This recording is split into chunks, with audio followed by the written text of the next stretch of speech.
Friends, happy new year to all of you. जैसे कि मैंने आपसे कहा था कि मैं 1 जनवरी से नया टॉपिक शुरू कराऊंगी। नया इन द सेंस जो टॉपिक 12th क्लास के लिए इम्पॉर्टेंट है, जहाँ से क्वेश्चन आते हैं। तो सबसे पहला टॉपिक मैंने ऑर्गेनिक केमिस्ट्री का उठाया है।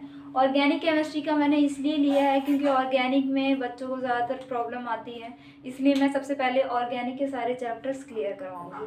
तो पहला चैप्टर ऑर्गेनिक का हमारे पास है haloalkanes and haloarenes. सबसे पहले तो हम टॉपिक को ही समझ लेते हैं, मतलब जो चैप्टर का नाम है हम उसी को क्लियर कर लेते हैं ताकि पूरा चैप्टर में आसानी से आ जाए। सबसे पहला हमारे पास आता है, पहले मैं हेलो एल्केन बता देती हूँ। हेलो एल्केन जैसा कि आपको लिखा हुआ दिख रहा है। मैंने आपको पहले भी कहा था किसी भी वर्ड को जानने के लिए उसके बारे में अगर हमें कुछ एक्सप्लेन करना है, first of all we have to know about its meaning हमारे पास है हेलो, ये दो वर्ड से जुड़ा हुआ है, एक तो हेलो है और एक है हमारे पास एल्केन। हेलो का मतलब होता है हेलोजन। अब हेलोजन क्या होता है? हेलोजन आपने पढ़ा होगा, ये बेसिक होता है, वैसे 11th में भी बताया जाता है, लेकिन कोई नहीं, मैं आपको शुरू से बता रही हूँ तो एक्सप्लेन कर देती हूँ। हेलोजन, यहाँ पर एक्स से हम हेलोजन को डिनोट करते हैं, और यहाँ पर हेलोजन फ्लोरीन, ब्रोमीन, आयोडीन, मतलब जितने भी हेलोजन है, कोई भी हेलोजन यहाँ पर हो सकता है, उस सबके लिए मैंने एक्स लिखा है। उसके बाद एल्कीन का मतलब होता है कोई भी एक एल्काइल ग्रुप जुड़ा होगा और हेलोजन होगा, इन दोनों को मिला के हमारे पास हेलो एल्कीन बनता है। हेलो एल्कीन होता कैसे है? मान लो हमारे पास ये एक एल्कीन है, एल्कीन से ही बनता है। एल्कीन में कोई भी, जैसे एक हाइड्रोजन हटा दिया मैंने, एक हाइड्रोजन माइनस हुआ है और एक हेलोजन मैंने उसी की जगह पे प्लस कर दिया, यहाँ से माइनस हुआ, ये एल्काइल ग्रुप बना होगा, फिर वहां पर क्या आ गया, हमारे पास एक्स आ गया, तो ये ग्रुप क्या है? ये है हेलो एल्कीन। अब हम क्लासिफिकेशन करेंगे हेलो एल्कीन की, हम हेलो एल्कीन को कैसे क्लासिफाई करते हैं। तो हम क्लासिफाई कर सकते हैं इसको प्राइमरी, सेकेंडरी और टर्शियरी में। कैसे? प्राइमरी कैसे होता है? मान लो कि कोई भी आपके पास जो हेलोजन है ना, वो फर्स्ट कार्बन से अटैच है, मतलब वो एक आर ग्रुप से अटैच है, ये पूरा का पूरा एक आर ग्रुप है जिसे हम मिथाइल कहते हैं, या फिर मैं यहाँ पर अगर आर भी लिखूंगी तो कोई प्रॉब्लम नहीं है क्योंकि ये प्राइमरी ही कहलाएगा, मतलब ये फर्स्ट कार्बन से जुड़ा हुआ है तो ये प्राइमरी हो गया। सेकेंडरी कब होगा? सेकेंडरी जब होगा जब मैं हेलोजन को सेकेंड कार्बन से जोड़ूंगी। ये सेकेंड कार्बन है, पूरी एल्कीन की चेन में, एल्काइल की चेन में ये सेकेंड कार्बन है और सेकेंड कार्बन पे हमारे पास हेलोजन जुड़ा हुआ है, तो ये क्या हो गया? सेकेंडरी हो गया। टर्शरी में 3 एल्काइल ग्रुप आ जाते हैं। टर्शरी हम डिनोट इसको ऐसे करते हैं टर्शरी, और इसमें 3 आ जाएगा, देखो नाम से क्लियर हो रहा है, टर्शरी को 3 टाइप हम डिनोट भी कर रहे हैं और इसमें 3 एल्काइल ग्रुप भी आ गए। सेकेंडरी में हम 2 से 2 टाइप डिनोट भी कर रहे हैं और इसमें 2 एल्काइल ग्रुप आ गए, मतलब मैं इन दोनों की जगह पे अगर आर भी लिखूं तो कोई प्रॉब्लम नहीं होगी। ये तो था हमारा classification primary, secondary and tertiary में। आपको बस एल्काइल ग्रुप देखने के कितने एल्काइल ग्रुप जुड़े हुए हैं किसी भी एक कार्बन से, तब हम उसे क्लासिफाई कर सकते हैं उसी तरीके से प्राइमरी, सेकेंडरी या टर्शियरी में। फिर हमारे पास आता है geminal and vicinal. Geminal halide, मैंने पूरा नाम नहीं लिखा, मैं लिख देती हूँ, geminal halide and vicinal halide. इन दो में बहुत कंफ्यूजन होती है, बच्चों को समझ ही नहीं पाते, जेमिनल और विसिनल में अंतर ही नहीं बता पाते। क्या होता है geminal? G for gem, G for geminal हो गया, और जी से मैं ग्राउंड कह देती हूँ। सेम ग्राउंड से जुड़े हुए हैं ये, इन दोनों का ग्राउंड एक ही है, वो ये वाला कार्बन है। एक ही ग्राउंड में दोनों के दोनों हेलोजन जुड़े हुए और वो दोनों हेलोजन सेम होने चाहिए, ये हमारी कंडीशन होती है। तो ये हो गया जेमिनल हैलाइड। अब इसका मैंने ट्रिक बता दिया तो दूसरा वाला तो अपने आप ही हो जाएगा। विसिनल कैसे हुआ? जब सेम कार्बन है, हेलोजन तो सेम ही होंगे, जैसे इसमें सेम थे इसमें भी सेम ही हाइड्रोजन, लेकिन वो अलग अलग हाइड्रोजन से जुड़े हुए हैं या फिर एडजेसेंट हाइड्रोजन से वो जुड़े हुए हैं। सेम मतलब पड़ोस वाले हाइड्रोजन से भी वही हेलोजन जुड़ा हुआ है और इससे भी वही हाइड्रोजन, तो ये हमारा हो जाएगा विसिनल हैलाइड। ये थी दो क्लासिफिकेशन। तीसरी हमारे पास आती है हेलोफॉर्म। नाम से ही क्लियर हो रहा है, मैंने कहा ना आप वर्ड्स को समझो। हेलो हेलोजन होता है और फॉर्म हम लगाते हैं इस वर्ड के आगे। कैसे? इसे मैं ट्राई हैलाइड फॉर्म भी कह सकती हूँ। कैसे कह सकती हूँ? मतलब ट्राई हैलाइड, ट्राई मतलब 3 होता है, हैलाइड मतलब हेलोजन होता है, तो 3 हैलोजन होंगे उसके ऊपर। जैसे कि ये मैंने लिखा, मैं तो ये नंबरिंग दे रखी थी, कहीं आप X2 और X3 ना समझ लो इसको। एक हमारे पास अल्काइल ग्रुप है और इस कार्बन पे 3 हैलोजन जुड़े हुए हैं, तब हम इसे हैलोफॉर्म कहते हैं। अब मैं एग्जांपल देती हूँ किस तरीके से हम लिखेंगे। मान लो ये जो X है ना, ये हमारे पास F आ गया, तो हम कैसे करेंगे, उसे हम बोलेंगे, नहीं F मतलब आप Cl ले लो, ज़्यादा अच्छे समझ में आएगा। मैंने क्लोरीन ले लिया, क्लोरीन मान लो मैंने यहाँ पर क्लोरीन अटैच कर दिया इसके ऊपर।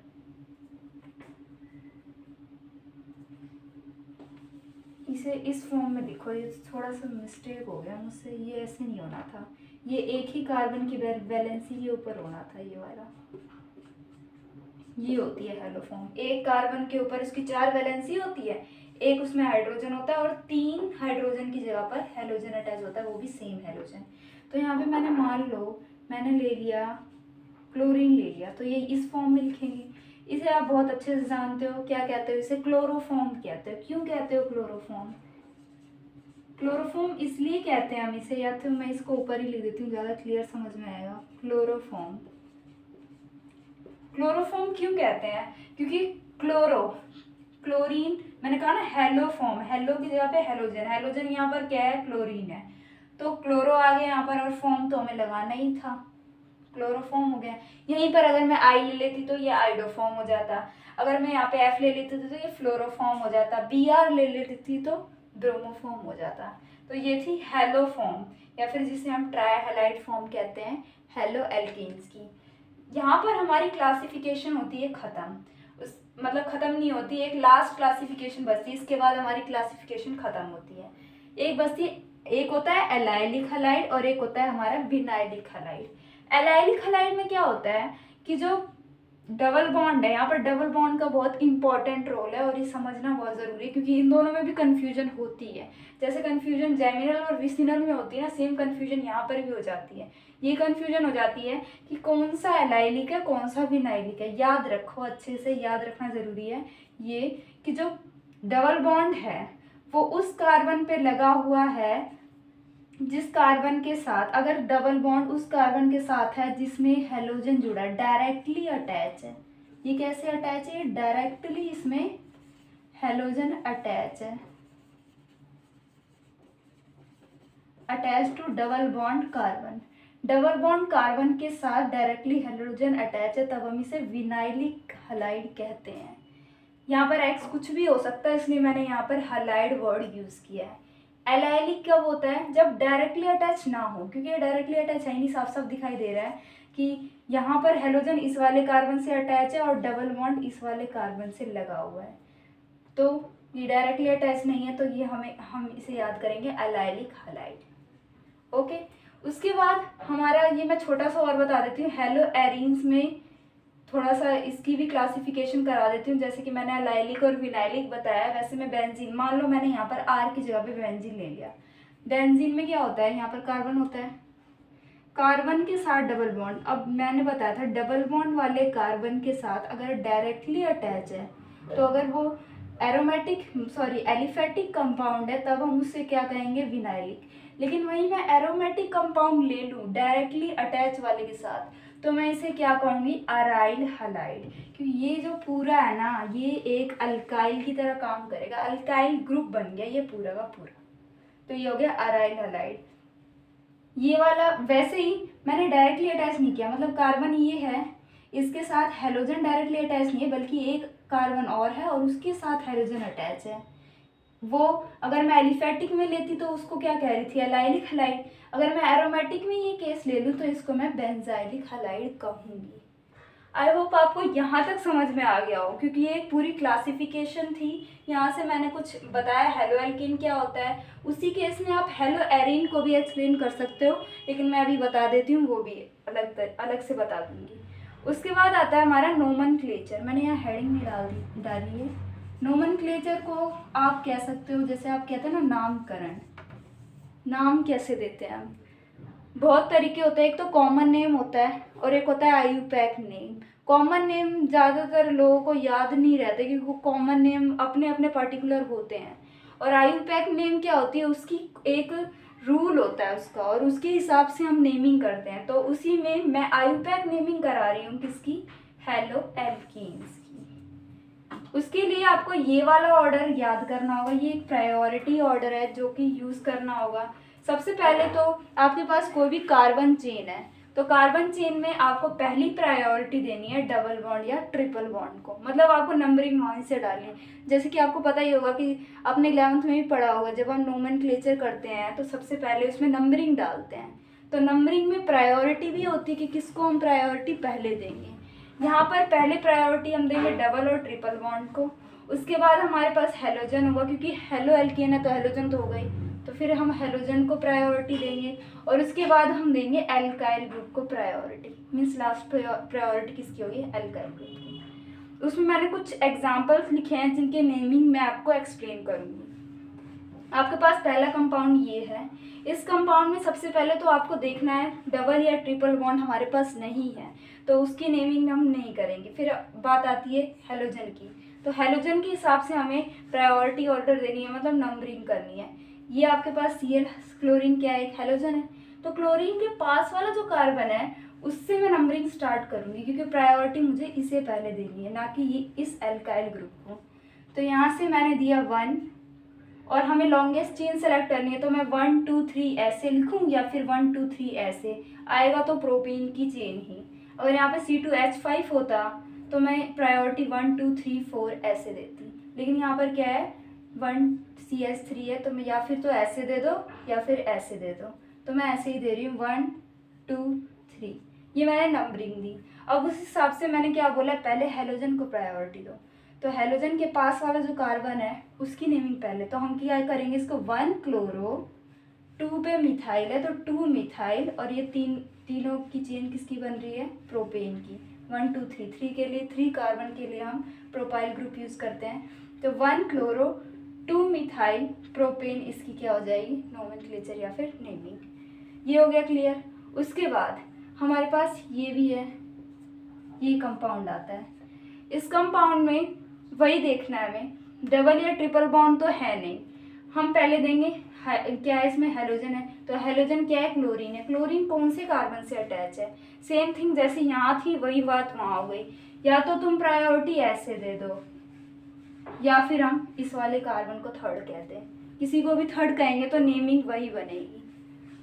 तो यहाँ से सबसे पहले प्रायोरिटी हेलोजन को देनी है, तो 2 नंबर पे हेलोजन है तो 2 क्लोरो, और किसकी चेन बन रही है 1 2 3 प्रोपेन, 2 क्लोरो 2 पे ही मिथाइल है तो पहले क्लोरीन को देनी है ना प्रायोरिटी, तो हेलोजन को पहले 2 क्लोरो 2 मिथाइल, 2 बार 2 यूज़ करना है, एक बार क्लोरो के लिए और एक बार हमारे एल्काइल ग्रुप के लिए।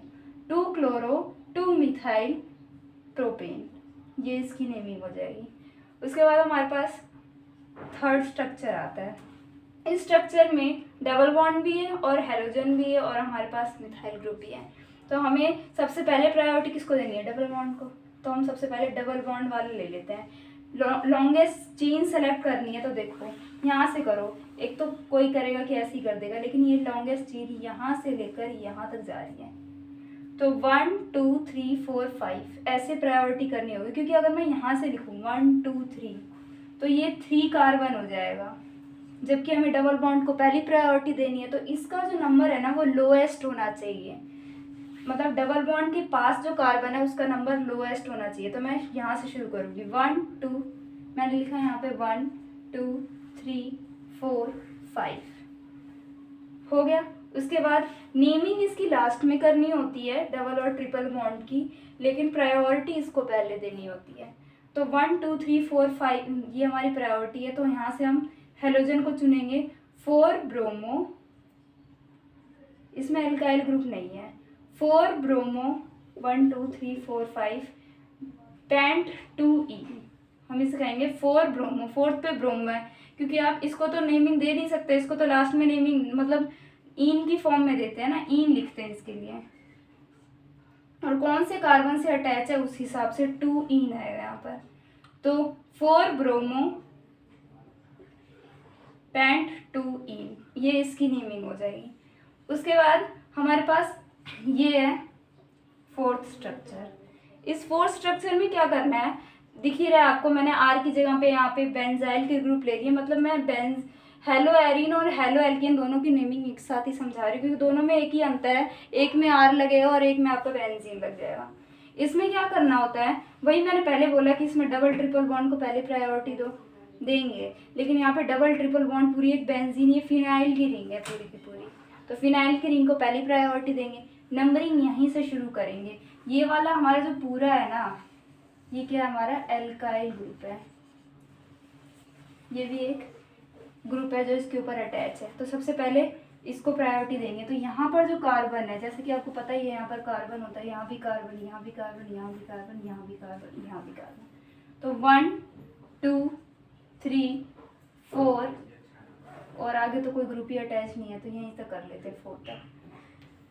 तो हम इसे नेमिंग देंगे 1 ब्रोमो 2 मिथाइल, नहीं पहले 4 वाले को देंगे क्योंकि 2 बाद में है। चेन ये वाली लॉन्गेस्ट है ना, तो लॉन्गेस्ट चेन सेलेक्ट करनी है 1 ब्रोमो 4। अब इसको सोचोगे कि इसको नेमिंग कैसे दें, इसे हम कह सकते हैं, पहले तो काउंट करो कितने कार्बन है, 1 2 3 4 कार्बन है, तो हम इसमें ब्यूट यूज करेंगे।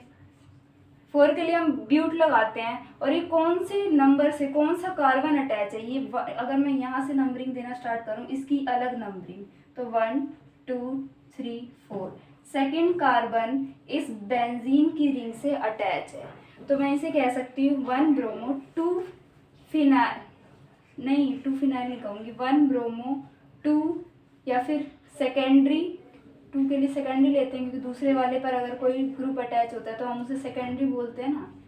तो मैं इसे कह सकती हूँ 1 ब्रोमो सेकेंडरी ब्यूटाइल 2 मिथाइल, और ये हो जाएगा अपना हेलो फिनाइल।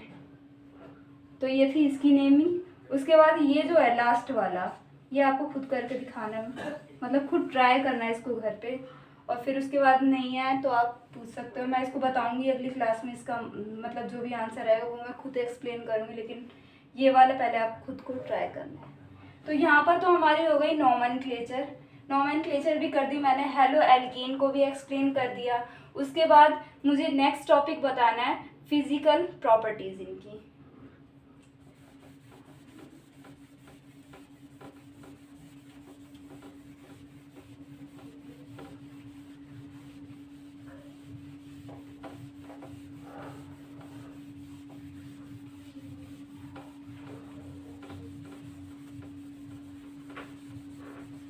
खत्म नहीं हुआ।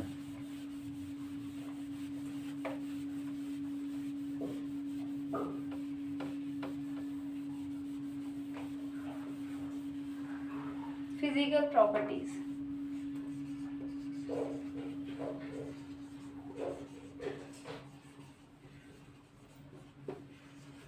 फिजिकल प्रॉपर्टीज हेलो एल्केन और हेलो एरिन दोनों की ही लगभग सेम है, तो मैं दोनों को एक साथ ही बता रही हूँ, और मैं बताऊंगी सिर्फ वो वाला ही जिसमें जो मेन आता है। फिजिकल प्रॉपर्टीज में एक फिजिकल स्टेट करके भी आता है, फिजिकल स्टेट कैसा होता है, कलर कैसा होता है, लेकिन उसके ऊपर जनरली क्वेश्चन पूछे नहीं जाते हैं, तो जिसके ऊपर पूछे जाते हैं मैं वो वाला पहले बता देती हूँ। पहले हमारा आता है बॉइलिंग पॉइंट, इसे मैं शॉर्ट में लिख रही हूँ, इसे बॉइलिंग पॉइंट कहते हैं इस वाले को। एक होता है हमारे पास डाइपोल मूवमेंट, और एक होता है हमारे पास सॉल्युबिलिटी।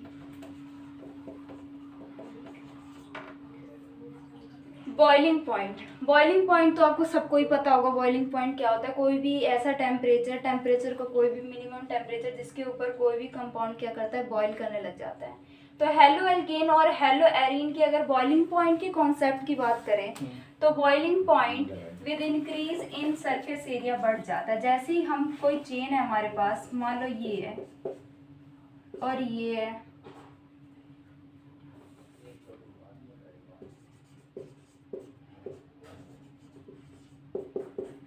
इन दोनों में से आप क्या कहोगे, किसका बॉइलिंग पॉइंट ज्यादा है, इसका या इसका? इसका ज्यादा है। क्यों ज्यादा है? क्योंकि इसने सरफेस ज्यादा ले रखा है और इसका मॉलिक्यूलर मास भी क्या है, ज्यादा है।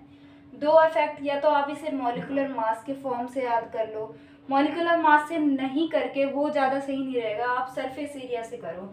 जितना ज़्यादा इसने सरफेस ले रखा है उतना ही ज़्यादा इसका बॉइलिंग पॉइंट होगा। Surface area is directly proportional to boiling point, दोनों के लिए, हेलो एल्केन के लिए भी और हेलो एरिन के लिए भी। जितनी ज़्यादा हम चेन को बढ़ाते जाएंगे उसका सरफेस एरिया बढ़ेगा, और सरफेस एरिया बढ़ेगा तो बॉइलिंग पॉइंट भी बढ़ेगा। डायरेक्टली प्रोपोर्शनल का साइन समझ में आ ही गया होगा। डायरेक्टली मतलब डायरेक्टली वेरी करता है, अगर इसको बढ़ाऊंगी तो ये भी बढ़ेगा, इसको घटाऊंगी तो ये भी घटेगा। एक तो ये हो गया बॉइलिंग पॉइंट के लिए। दूसरा हमारे पास होता है ब्रांचिंग।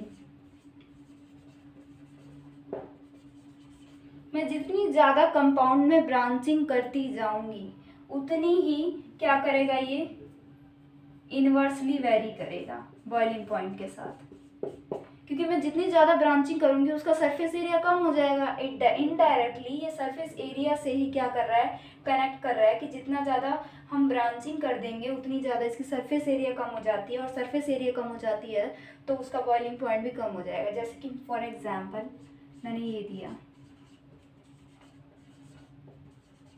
एक ये कंपाउंड है आपके पास और एक मैंने ये लिखा,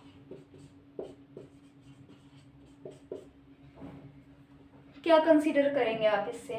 दोनों में से किसका बॉइलिंग पॉइंट, दोनों का मॉलिक्यूलर मास तो सेम ही है। मैंने कहा था ना मॉलिक्यूलर मास वाला कॉन्सेप्ट ध्यान में ना रखें, वो बस कहने के लिए। मॉलिक्यूलर मास दोनों का सेम ही है, लेकिन बॉइलिंग पॉइंट इसका ज़्यादा है, क्योंकि जितनी ज़्यादा चेन होती है ना कार्बन की उतनी ही ज़्यादा उसकी सरफेस एरिया है। मोर सरफेस एरिया होगा इसका, सरफेस एरिया ज़्यादा तो उसका बॉइलिंग पॉइंट ज़्यादा। इसमें क्या हो रहा है, सरफेस एरिया कम हो रही है, ब्रांचिंग हो रही है, उसके ऊपर के ऊपर रखते जा रहे हैं तो उसकी क्या हो रही है, सरफेस एरिया कम हो रही है। तो ये बॉइलिंग पॉइंट का था, और ये दोनों के लिए है, हेलो एल्केन के लिए भी और हेलो एरिन के लिए भी। फिर आता है हमारे पास डायपोल मोमेंट। डायपोल मोमेंट को हम डिनोट करते हैं म्यू से, और इसे मैं लिखती हूँ ऐसे, मैं क्या सभी ऐसे लिखते हैं, Q इंटू डी। क्यू क्या होता है इसका चार्ज, और डी क्या होता है डिस्टेंस। जितना ज़्यादा हम डिस्टेंस, म्यू जो होता है वो इन्वर्सली प्रोपोर्शनल होता है डी से। जितना ज़्यादा मैं डिस्टेंस बढ़ाते जाऊंगी उतना ही ज़्यादा डायपोल मोमेंट कम होता जाएगा। तो डायपोल मोमेंट कैसे वेरी करता है, हेलो एल्केन के फॉर्म में या फिर हेलो एरिन में हेलोजन को हम लेते हैं, हेलोजन में सबसे हेलोजन्स को देखकर हम उसका डायपोल मोमेंट कंसीडर करेंगे, डायपोल मोमेंट फिक्स करेंगे कि किसका ज़्यादा है किसका कम है। जैसे हमारे पास ट्रेंड होती है फ्लोरीन, क्लोरीन, ब्रोमीन, आयोडीन, तो आप क्या कहोगे किसका सबसे ज़्यादा है? फ्लोरीन का साइज सबसे छोटा होता है तो हम इसको कंसीडर करेंगे किसका सबसे ज़्यादा होता है, ये हम मानेंगे। जितना स्मॉल साइज होता है उतना ही ज़्यादा डायपोल मोमेंट होता है कहते हैं, लेकिन इस केस में ऐसा नहीं होता। ये तो हमारी एक्सपेक्टेड होती है ट्रेड, एक्सपेक्टेड ऑर्डर माना हमने, लेकिन एक्चुअल में ऑर्डर क्या होता है, ये होता है। क्यों होता है? क्योंकि फ्लोरीन जो है ना ये एक्सेप्शन केस होता है हर बोलो ना क्या जगह। है? साइज भी छोटा है, इसका साइज भी छोटा है और इसमें क्यू भी कम है, स्मॉल साइज है इसमें, और इसमें चार्ज ज़्यादा है, ये भी कह सकते हैं। तो ये वाली क्या होती है, ये होती है रियल ऑर्डर, तो ये एक्सपेक्टेड है और ये रियल बोलो ना ऑर्डर। क्या है वो? ऑर्डर है ये।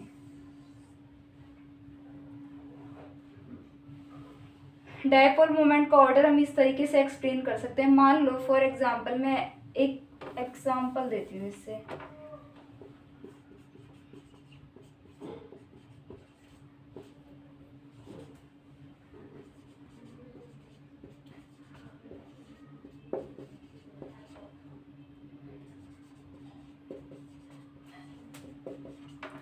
इसमें से आपको बताना है कि डायपोल मोमेंट किसका लिख रहे ज्यादा हो, जोर जोर से पढ़ो। इसमें CH3 ऐसे बोल रहे हैं। ये मैंने लिखा CH3 CH2 Cl, मतलब ये क्या हो गया हमारे पास 2 है ना, 2 के लिए आप कहते हैं इथेन क्लोराइड, ब्रोमाइन क्लोराइड, और ये हो गया आयोडीन क्लोराइड। ये मैंने तीनों लिखा है, तो इन तीनों में हमें ये देखना है कि किसका डायपोल मोमेंट ज़्यादा है और किसका कम है। मैंने आपको ये ट्रेंड तो बता ही दिया, तो वो ऑर्डर आप याद करो कि किसका मैंने क्या लिखा था। सबसे पहले क्लोरीन आ रहा है, क्लोरीन का डायपोल मोमेंट सबसे ज़्यादा है, तो क्लोरीन जिस कंपाउंड से अटैच है ये इथाइल से अटैच है। ये वाला कौन सा ग्रुप है हमारा, इथाइल। ये इथाइल से अटैच है, तो इथाइल क्लोराइड का सबसे ज़्यादा डायपोल मोमेंट होगा। उसके बाद है ब्रोमीन, फिर ब्रोमीन का होगा, फिर आयोडीन का होगा सबसे कम डायपोल मोमेंट। तो ये डायपोल मोमेंट का हो गया एक्सप्लेनेशन। ऐसे ही जैसे मैंने हेलो एल्केन बताया, यहाँ पर आप कोई भी बेंजीन की रिंग भी ले सकते हो, दोनों में ट्रेंड यही रहेगा, मतलब डायपोल मोमेंट की एक्सप्लेनेशन दोनों में सेम रहेगी। इसमें फ़र्क ये है कि इसमें आर है और इसमें क्या है, फिनाइल है। सॉल्युबिलिटी का लास्ट टॉपिक आता है हमारे पास, सॉल्युबिलिटी।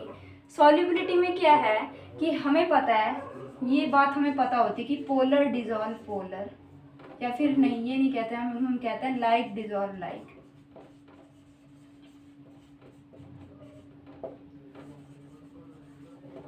लाइक डिजॉल्व लाइक का मतलब पोलर कंपाउंड पोलर में डिजॉल्व होगा, नॉन पोलर में डिजॉल्व होगा। तो हमें पता है वाटर क्या है, एक पोलर कंपाउंड है, और हमारे पास जो हेलो एल्केन है ये भी एक पोलर कंपाउंड है, हेलो एल्केन और हेलो एरीन, ये दोनों भी क्या है, कर देती हूँ ये वाला पार्ट, हेलो एरीन, ये दोनों ही पोलर है, लेकिन फिर भी ये इसमें डिजॉल्व नहीं करते। क्यों नहीं करते डिजॉल्व? सबसे पहले तो ये जान लो कि H2O पोलर क्यों होता है। H2O यहाँ से मैंने O लिया, इसका स्ट्रक्चर कुछ ऐसा होता है हमारे पास, इसके ऊपर लोन पेयर प्रेजेंट होते हैं, हमें पता होता है। इनमें क्या होता है, इसमें हाइड्रोजन बॉन्डिंग है, हाइड्रोजन बॉन्डिंग पता ही होगा आपको, हाइड्रोजन बॉन्डिंग प्रेजेंट है। हाइड्रोजन बॉन्डिंग में क्या होता है कि कोई भी एक इलेक्ट्रोनेगेटिव ग्रुप अगर हाइड्रोजन से जुड़ा है, oxygen is an electronegative group, ये जुड़ा हुआ है हाइड्रोजन से, तो ये क्या हो गई, हाइड्रोजन बॉन्डिंग। इसमें हाइड्रोजन बॉन्डिंग प्रेजेंट है, इसलिए हम इसे कहते हैं पोलर। हो गया, इसमें डाइपोल होता है, मतलब इसमें चार्ज यहाँ से partial negative partial positive charge होता है इसमें, ऐसा कुछ, तो ये पोलर होता है उस केस में। और हमारे पास हेलो एल्कीन क्या होता है, फिर इसका स्ट्रक्चर एक्सप्लेन हो गया कि ये पोलर क्यों होता है। अब हेलो एल्कीन को देखते हैं। हेलो एल्कीन में क्या है, हमारे पास R है और हमारे पास X है, इसके ऊपर हमारे पास पार्शियल नेगेटिव और यहाँ पे पार्शियल पॉजिटिव चार्ज प्रेजेंट होता है। एक सेकंड में कुछ मिस कर रही हूँ शायद।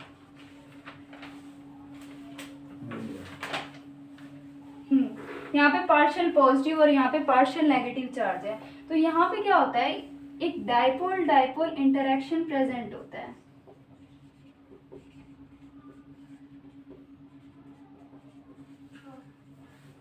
इस डाइपोल इंटरेक्शन की वजह से ये उतनी हाइड्रोजन बॉन्डिंग वाटर के साथ नहीं बना पाता, क्योंकि हाइड्रोजन की अपने आप में ही एक हाइड्रोजन बॉन्डिंग प्रेजेंट है। अगर मैं इसे डिसॉल्व करने लग जाऊंगी वाटर में तो ये उतना स्ट्रॉन्ग बॉन्ड बना नहीं पाएगा, इसलिए हेलो एल्केन डिसॉल्व नहीं होता वाटर में। वहीं पर दूसरा, अगर मैं एक हेलो एरीन के बारे में भी यही कहूँगी, यहाँ पर R की जगह पे हम बेंजीन रिंग ले लेंगे। यहाँ पर भी क्या है, हमारे पास डाइपोल इंटरेक्शन प्रेजेंट होता है, इसलिए ये भी क्या नहीं होता, डिसॉल्व नहीं होता वाटर में। तो ये था सॉल्युबिलिटी का कॉन्सेप्ट। यहाँ पर आपका फिजिकल प्रॉपर्टीज़ कंप्लीट हो जाती है। अब यहाँ तक मैं आपको कहना चाहूँगी कि यहाँ तक आपको जितना भी समझ में आया प्लीज़ उसे पढ़ के भी देखें और उसे दोबारा रिवाइज भी करें। अब बाकी की बात मैं नेक्स्ट वीडियो में बताऊँगी केमिकल प्रॉपर्टीज़ से।